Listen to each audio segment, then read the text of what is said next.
आज हम जानेंगे नागा साधुओं के बारे में, उनकी रहस्यमय दुनिया के बारे में कि आखिर कुंभ के बाद ये नागा साधु जाते कहाँ हैं, कहाँ ये छिप जाते हैं।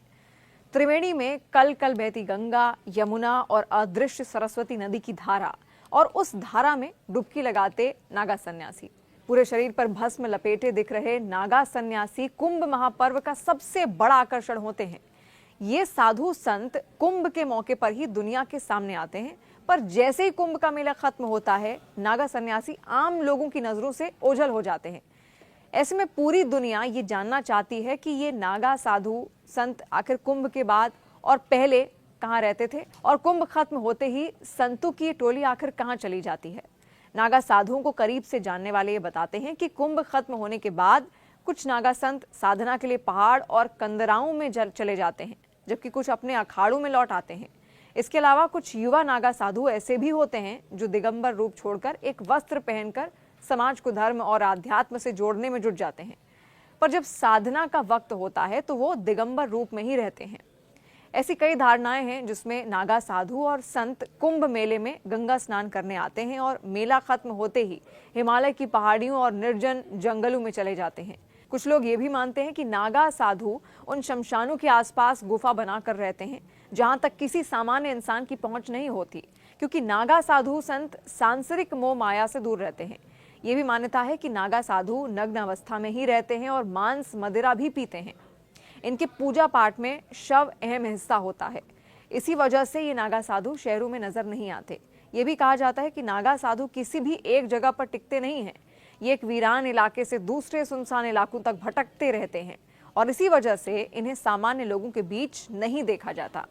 वो घोर साधना में लीन रहते हैं और जब भी कुंभ और अर्ध कुंभ का मौका आता है, महादेव का आशीर्वाद लेने के लिए वहां पहुंच जाते हैं।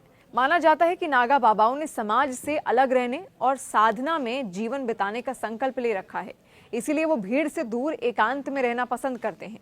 सार्वजनिक मौकों में वो सिर्फ कुंभ जैसे खास अवसर पर ही जनता के बीच नजर आते हैं।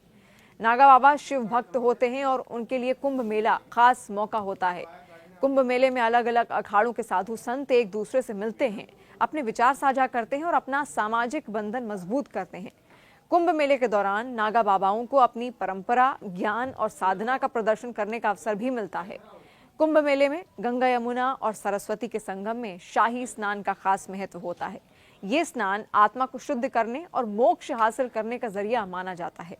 नागा बाबा इस खास अवसर पर 12 साल के बाद स्नान कर अपने तप और साधना को सिद्ध साबित करते हैं। नागा साधुओं की दुनिया के कई रहस्य अब भी सामने नहीं आ सके हैं। कहा जाता है कि ज्यादातर नागा साधु किसी न किसी अखाड़े, आश्रम या मंदिर में डेरा डाले रहते हैं। ये सभी साधु यहाँ समूह में रहते हैं, पर इनमें से कुछ साधु तप कठोर करने के लिए हिमालय और किसी ऊंचे पहाड़ की गुफा में जाकर चले जाते हैं।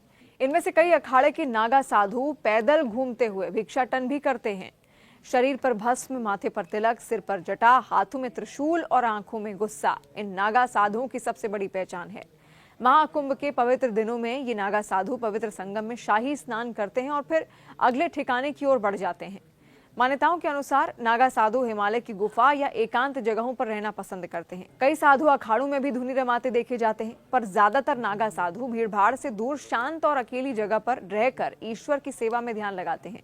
वो सिर्फ कुंभ के मौके पर ही शाही स्नान के लिए सार्वजनिक स्थान पर नजर आते हैं। नागा साधु भिक्षा पर जिंदा रहते हैं। वो दिन भर में सिर्फ एक बार खाना खाते हैं। उन्हें बिस्तर पर सोना मना होता है। वो सिर्फ जमीन पर ही सो सकते हैं। नागा साधु मानते हैं कि इंसान बिना वस्त्र के जन्म लेता है और यही प्राकृतिक अवस्था है, इसलिए पूरी जिंदगी नागा साधु तन पर कपड़े नहीं पहनते। वो आकाश को अपना वस्त्र मानते हैं और पूरे शरीर पर भस्म लगाकर रहते हैं। ठंड के दिनों में भी वो कपड़े नहीं पहनते। वो खुद को ईश्वर का दूत मानते हैं और हमेशा उनकी साधना में जुटे रहते हैं। उन्हें युद्ध कला में भी निपुणता हासिल होती है। वो तलवार और त्रिशूल का इस्तेमाल करना भी बखूबी जानते हैं। नागा बाबा का जीवन बेहद साधारण होता है। वो संयमित भोजन करते हैं, योग और ध्यान करते हैं, धार्मिक अनुष्ठानों में शामिल होते हैं, पर कुंभ मेला खत्म हो जाने के बाद दुनिया की नजरों से ओझल हो जाते हैं।